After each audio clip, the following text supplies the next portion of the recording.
Hello friends, welcome to I study. ICR Indian council of agriculture research की ओर से जो री एग्ज़ाम कंडक्ट करवाया जा रहा है टेक्नीशियन की पोस्ट के लिए, इसका एग्ज़ाम आप लोगों का 7, 8 एंड 10 जुलाई को कंडक्ट करवाया जाएगा। आज इसकी 10 जुलाई को 2 शिफ्ट कंडक्ट करवाई जानी है। उनमें से जो पहली शिफ्ट है वो कंप्लीट हो चुकी है। तो इस शिफ्ट की एनालिसिस देखने वाले हैं हम लोग। इसमें जो आप लोग के जीके के 25 क्वेश्चन पूछे गए हैं, सारे के सारे क्वेश्चन आप लोगों के साथ शेयर करूंगा। हर एक क्वेश्चन के आसपास और क्या क्या क्वेश्चन बन सकते हैं वो भी आप लोगों के साथ फैक्ट के साथ बताऊंगा। तो चलिए एक एक करके क्वेश्चन देख लेते हैं। सबसे पहला आप लोगों से क्वेश्चन पूछा गया था, when non cooperation movement ended. जो आप लोगों का नॉन कोऑपरेशन मूवमेंट है वो कब समाप्त किया गया था और क्यों समाप्त किया गया था। तो देख लेते हैं। जो नॉन कोऑपरेशन मूवमेंट है ये स्टार्ट कब हुआ था। ये स्टार्ट हुआ था आप लोगों का 5 सितंबर 1920 को स्टार्ट किया गया था भाई, आईएनसी के अंडर में, गांधी जी के द्वारा। इन सितंबर 1920 कांग्रेस सेशन इन कोलकाता में जो सेशन हुआ था कांग्रेस का। फिर क्या होता है, एक 5 फरवरी 1922 का दिन आता है। 5 फरवरी 1922 यहाँ पर क्या होता है, यहाँ पर आप लोगों का चोरा चोरी कांड, एक डिस्ट्रिक्ट पड़ता है गोरखपुर यूपी में। तो वहाँ पर कौन सा कांड हो जाता है, चोरा चोरी कांड। वहाँ पर जो जनता है पुलिस थाने में आग लगा देती है और वहाँ पर वो नॉन वायलेंस हो जाती है बहुत ज़्यादा। तो वैसी घटना से जो गांधी जी थे वो बहुत हताश हुए। तो उसी को ध्यान में रखते हुए गांधी जी ने इस मूवमेंट को वापस लेने का डिसीजन लेते हैं और फरवरी 1922 में ये जो मूवमेंट है इसको वापस ले लिया जाता है भाई महात्मा गांधी जी के द्वारा। तो ये था आप लोगों का नॉन कोऑपरेशन मूवमेंट। उसके बाद चलते नेक्स्ट क्वेश्चन पूछा गया था आप लोगों से, व्हेन चाइना इन्वेड तिब्बत। तो चाइना ने तिब्बत को कब इन्वेड किया था। तो चाइना की जो कम्युनिस्ट पार्टी है उसने 1950 में उस पर तिब्बत पर इन्वेड किया था।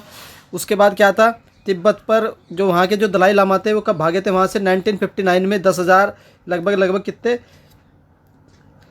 1 लाख तिब्बतन के साथ वहाँ से भागकर कहाँ गए थे, इंडिया में आ गए थे। तो ये भी आप लोग ध्यान रखना किस ईयर में, 1959 में। अटैक कब हुआ था, 1950 में। तो दोनों पॉइंट याद रखिएगा आप लोग। उसके बाद आप लोगों से पूछा गया था, when the Babur become the ruler of Ferghana. तो बाबर जो है ना फरजाना का रूलर कब बना था। तो बाबर बना था आप लोग का 1494 में। उस समय बाबर की एज कितनी थी, सिर्फ और सिर्फ 12 साल की एज में बाबर ने फरजाना का रूलर बना था। अब आप लोगों से ये भी पूछा जा सकता है कि जो मुग़ल थे उनका ऑर्डर क्या था। इनके ऑर्डर की ट्रिक मैंने आप लोगों को ऑलरेडी बता रखी है, यही ऑर्डर चलता है हमेशा। इसकी ट्रिक रहती है भज सब। तो आप लोगों से पूछा जा सकता है कि पहले कौन आया था, बाद में कौन आएगा था। अगर आप लोग ये 5 वर्ड याद रखेंगे तो आप लोगों की ये ट्रिक याद रहेगी। सबसे पहले बाबर आते हैं, 1526 से लेकर के 1530 तक रूल करते हैं। उसके बाद हुमायूं आते हैं। देन हुमायूं के बाद क्या आते हैं, अकबर, जहांगीर, शाहजहां, औरंगज़ेब और बहादुर शाह जफर। तो ये ऑर्डर रहता है जितने भी मुगल किंग हैं उन्होंने किस ऑर्डर में रूल किया है। आप लोगों से पूछा जाता है कि जो औरंगज़ेब है उसकी डेथ कब हुई थी। तो 1707 में औरंगज़ेब की डेथ होती है, ये भी आप लोगों से पूछा जाता है। 1658 में औरंगज़ेब रूल स्टार्ट करते हैं। उसके बाद देख लेते हैं नेक्स्ट है, third most spoken language in India. India में तीसरी सबसे ज़्यादा बोले जाने वाली लैंग्वेज कौन सी है। तो मराठी है। कल मैंने आप लोगों को क्वेश्चन करा दिया था कि सबसे ज़्यादा कौन सी बोली जाती है, हिंदी बोली जाती है। उसके बाद सेकंड मोस्ट आप लोगों की बंगाली होती है और थर्ड मोस्ट आप लोगों की मराठी होती है। ये मैंने आप लोगों को कल भी बताया था जब हम लोग एनालिसिस कर रहे थे। उसके बाद क्वेश्चन नंबर 5 पूछा गया था, 44th वर्ल्ड चेस ओलंपियाड 2022 कहाँ पर हुआ है। तो ये हुआ था आप लोगों का चेन्नई में। नेक्स्ट देख लेते हैं, who win the purple cap in the first women premiere league. जो पहली बार वुमेन की प्रीमियर लीग हुई है 2023 में, उसमें पर्पल कैप किसने जीती है। तो सबसे पहले आप लोगों को पता होना चाहिए कि ये जो वुमेन प्रीमियर लीग है जीती किसने है। तो ये जीती थी मुंबई इंडियन ने। यह भी पूछा जा सकता है कि इसमें टोटल कितनी टीमें थी। तो टोटल 5 टीमें इसमें थी। उसके बाद मैं आप लोगों को सारी चीज़ें बता देता हूँ कि ऑरेंज कैप किसने जीती है, पर्पल कैप किसने जीती थी, हैले मैथ्यूज़ ने जीती थी। उसके बाद फिर ये आप लोगों का कैच ऑफ द सीजन किसने लिया था, ये हरमनप्रीत कौर ने था। तो ये मैंने आप लोगों के लिए सारी चीज़ें यहीं पर मेंशन कर दी, आप लोग पढ़ लीजिएगा कि पर्पल किसको मिली है, ऑरेंज किसको मिली है, जिनका भी एग्जाम अपकमिंग शिफ्ट में होगा। उसके बाद नेक्स्ट आप लोगों से पूछा था कि पोटेंशियल डिफरेंस की डेफिनेशन क्या होती है। तो जो पोटेंशियल डिफरेंस होता है between any 2 point in the electric field is defined as the amount of work done in moving a unit positive charge without acceleration from one point to another along any path.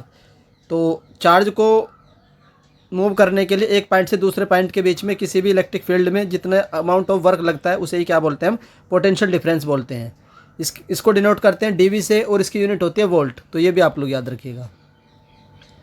Next आप लोगों से पूछा गया था कि current end voltage में relation क्या होता है।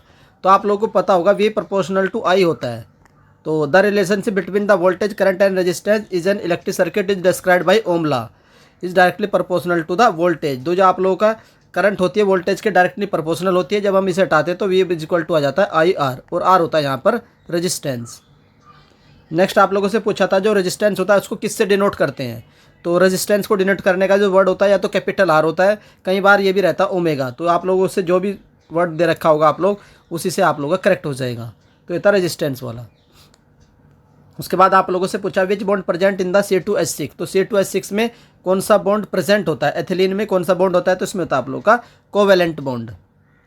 नेक्स्ट आप लोगों से पूछा जाता है headquarter of the disaster management authority. जो DMA थी, डिजास्टर मैनेजमेंट अथॉरिटी, इसका हेडक्वार्टर कहाँ से है, दिल्ली में है। ये बनी कब थी, तो सारी चीज़ें देख लेते हैं। तो जो NDMA एक्ट आया था 2005 में, तो उसी के आधार पर बनाई गई थी आप लोगों की नेशनल डिजास्टर मैनेजमेंट अथॉरिटी, जो 2005 में बनाई गई थी। और इसके चेयरमैन कौन होते हैं, हमेशा एक्स ऑफिशियो प्राइम मिनिस्टर होते हैं। तो जो भी प्राइम मिनिस्टर होगा करंट में, वही इसका ऑटोमेटिकली चेयरमैन बन जाएगा, किसका, NDMA का, नेशनल डिजास्टर मैनेजमेंट अथॉरिटी का। इससे आप लोग हर एक शिफ्ट में क्वेश्चन पूछा है। इसमें यह भी हो सकता है कि आप लोगों को स्टेटमेंट दे रखे हो NDMA के, और ये पूछा सकते हैं कि आप लोगों को इनमें से कौन सा स्टेटमेंट जो है वो NDMA में नहीं आता है। 4-5 स्टेटमेंट दे रखे होंगे, आप लोगों को 9 बताना था कि कौन सा नहीं आता है। आप लोग मुझे बताना कमेंट करके कि सर इस क्वेश्चन को इस तरीके से पूछा गया था। उसके बाद नेक्स्ट देख लेते हैं which of the following is a classical language. तो आप लोगों से क्लासिकल लैंग्वेज से हर एक शिफ्ट में ऑलमोस्ट क्वेश्चन पूछा गया है। तो कौन सी आप लोगों की तेलुगु एंड कन्नड़ होती है। सारी क्लासिकल लैंग्वेज बता देता हूँ मैं, टोटल 6 क्लासिकल लैंग्वेज होती है। सबसे पहले तमिल, जो मिला था तमिल, तो पहली बार 2004 में तमिल थी। उसके बाद 2005 में संस्कृत, 2008 में तेलुगु एंड कन्नड़, फिर मलयालम आप लोगों की आती है 2013 में, और उड़िया को 2014 में जो लेटेस्ट लैंग्वेज ऐड की गई थी as a classical language, Odia 2014। How many phase in 2011 census. जो 2011 का सेंसस हुआ था वो कितने फेज में कंडक्ट करवाया गया था, तो टोटल 2 फेज में कंडक्ट करवाया गया था। अब इस सेंसस से मैंने आप लोगों को ऑलरेडी बहुत सारे क्वेश्चन करवा रखे हैं, वन लाइनर की फॉर्म में, अलग से वीडियो भी कराई थी। तो बाकी यहाँ पर भी देख लेते हैं। पहली बार सेंसस कब स्टार्ट हुआ था, तो 1872 में, 1881 में, जो आप लोगों का लॉर्ड मेयो के टाइम पर हुआ था। लेकिन इंट्रोड्यूस कब हुआ था, 1872 में। लेकिन जो आप लोगों का कंटिन्यूस स्टार्ट किया था 1881 में।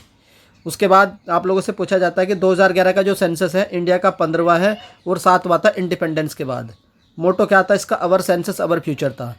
रजिस्ट्रार जनरल कौन है इसके, C चंद्रमौली।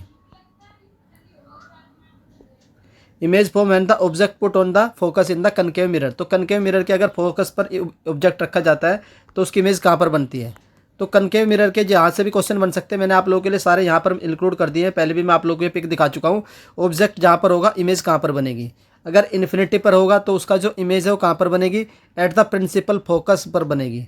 उसके बाद जो आप लोगों से पूछा गया था कि ऑब्जेक्ट आपका फोकस पर है तो इमेज कहाँ पर बनेगी, इन्फिनिटी पर। तो आप लोगों को सारे पॉइंट्स याद रखने हैं। आप लोगों से कोई सी भी पोजीशन पूछी जा सकती है कि ऑब्जेक्ट यहाँ पर है, ऑब्जेक्ट यहाँ पर है, ऑब्जेक्ट यहाँ पर है। तो जहाँ पर होगा उसके हिसाब से आप लोग को इमेज देख लीजिएगा कि इमेज कहाँ पर बनेगी। रट के जाना जिनका भी अपकमिंग शिफ्ट में एग्जाम होगा।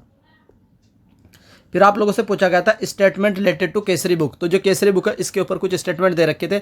आप लोगों से पूछा था कि ये स्टेटमेंट किसके हैं।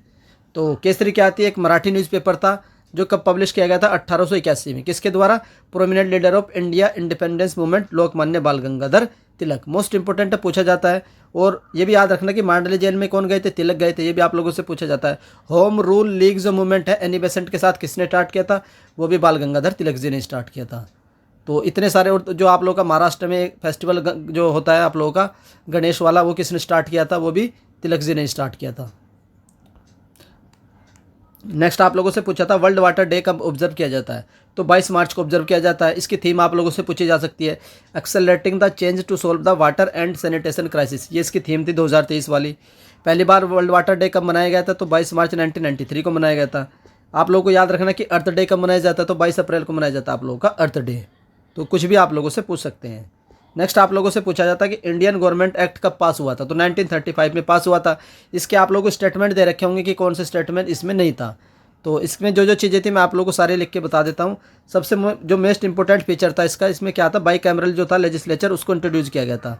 प्रोविंसेस में जो ऑटोनॉमी आ चुकी थी, डाईआरकी आ चुकी थी आप लोगों की सेंटर पर, और बाई कैमरल लेजिस्लेचर था। और फेडरल कोर्ट जो आप लोगों का सुप्रीम कोर्ट बना था बाद में जाकर, वो भी किस एक्ट के माध्यम से बनाया गया था, तो वह भी यही था गवर्नमेंट ऑफ इंडिया एक्ट 1935, जो स्टार्टिंग में उसका नाम फेडरल कोर्ट था, बाद में जाकर के उसका नाम चेंज किया supreme court of India. Next आप लोगों से पूछा जाता है Indian standard time pass through which district of UP. तो यूपी के किस डिस्ट्रिक्ट से पास होती है आप लोगों की इंडियन स्टैंडर्ड टाइम जो होती है, तो मिर्ज़ापुर से पास होती है। टोटल कितने स्टेट से पास होती है, टोटल 5 स्टेट से पास होती है। कौन कौन से स्टेट है देख लेते हैं। सबसे पहले आप लोग उत्तर प्रदेश, मध्य प्रदेश, छत्तीसगढ़, उड़ीसा और आंध्र प्रदेश, टोटल 5 स्टेट से पास होती है, याद रखिएगा।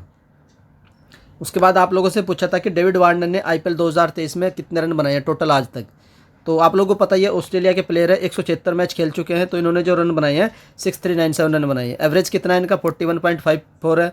और इन्होंने कितनी 4 सेंचुरी लगा रखी है, 61 हाफ सेंचुरी लगा रखी IPL में। बाकी डेविड वार्नर हिजदा 646 छक्के, आप लोग छक्के याद रख सकते हैं, 226 छक्के लगाए हैं। और ये दिल्ली की ओर से खेले थे 2023 में, 6.25 करोड़ में इनको परचेज किया गया था। देख लेते नेक्स्ट आता है अपना मैग्निफिकेसेंट, जो आप लोग के रथ केव टेम्पल है महाबलीपुरम में, तो वो किस डायनेस्टी ने बनाए थे, ये आप लोगों से पूछा गया था। तो पल्लव डायनेस्टी के द्वारा बनवाए गए थे, नरसिंह वर्मन प्रथम के द्वारा, जो रूलर थे, किंग थे, उनके द्वारा। आप लोगों से ये भी पूछा जा सकता है कि किस सेंचुरी में बनवाए गए थे, तो 7वीं और 8वीं सेंचुरी में ये बनवाए गए थे, पल्लव डायनेस्टी के द्वारा, नरसिंह वर्मन प्रथम के द्वारा। नेक्स्ट आप लोगों से पूछे थे कि निकनेम पूछा था हिस्ट्री में थे कि इनमें से कौन सा निकनेम किसका है। तो मैंने आप लोगों के लिए सारे निकनेम लिख दिए हैं कि किसको किस निकनेम से जाना जाता है। जैसे महात्मा गांधी को फादर ऑफ नेशन बोलते हैं, बापू बोलते हैं, महात्मा बोलते हैं। खान अब्दुल गफ्फार को फ्रंटियर गांधी बोलते हैं, बादशाह खान बोलते हैं। दादा भाई नौरोजी को गोल्ड ग्रैंडमैन ओल्ड ओफ इंडिया बोलते हैं। वाल्मीकि को आदि कवि बोलते हैं। नागार्जुन को इंडियन आइंस्टीन बोला जाता है। लाल बहादुर शास्त्री को मैन ऑफ पीस बोलते हैं। सलीम अली को बर्ड ऑफ मैन बोला जाता है। जवाहरलाल नेहरू को चाचा जी या पंडित जी बोलते हैं। डॉक्टर राजेंद्र प्रसाद को देश रत्न या अजात शत्रु बोलते हैं। उसके बाद नेक्स्ट आता है आप लोग का राजा राम मोहन राय को morning star of the Indian residence बोलते हैं, रेनेसा। फिर आता है दयानंद सरस्वती को मार्टिन लूथर ऑफ इंडिया बोलते हैं। मदर टेरेसा को मदर बोला जाता है। सुभाष चंद्र बोस को नेताजी बोलते हैं, पेरेट्स ऑफ द पेरेट्स बोलते हैं। शंकराचार्य को सेज ऑफ कांची बोलते हैं। सरदार वल्लभ भाई पटेल को आयरन मैन बोला जाता है। पीटी उषा को उड़न परी बोलते हैं। रविंद्रनाथ टैगोर को विश्व कवि बोला जाता है, कवि गुरु बोला जाता है, गुरुदेव भी बोलते हैं। बंकिम चंद्र चट्टोपाध्याय को बोलते हैं साहित्य सम्राट बोलते हैं, सम्राट। उसके बाद शरद चंद्र चट्टोपाध्याय को क्या बोलते हैं, कथाशिल्पी बोलते हैं, कथाशिल्पी। उसके बाद लॉर्ड बुद्धा को आप लोग इंडाइलेक्टन वन। चाणक्य को बोलते हैं मैकियावेली ऑफ इंडिया। ध्यानचंद को बोलते हैं magician of hockey. Sarojini Naidu को बोला जाता है नाइट एंगल ऑफ इंडिया। और लता मंगेशकर को स्वर कोकिला। तो मैंने आप लोगों के लिए सारे लिख दिए, किसका निकनेम क्या होता है आप लोग पढ़ लीजिएगा, जिनका भी एग्जाम सेकंड शिफ्ट में होगा। तो ये थे क्वेश्चन जो मुझे मिले थे। बाकी 2-3 क्वेश्चन जो नहीं मिले आप लोग मुझे कमेंट करके बता सकते हैं कि सर ये क्वेश्चन पूछे गए थे, जिससे मैं आप लोगों को PDF में पूरे के पूरे 25 क्वेश्चन प्रोवाइड करवा दूंगा।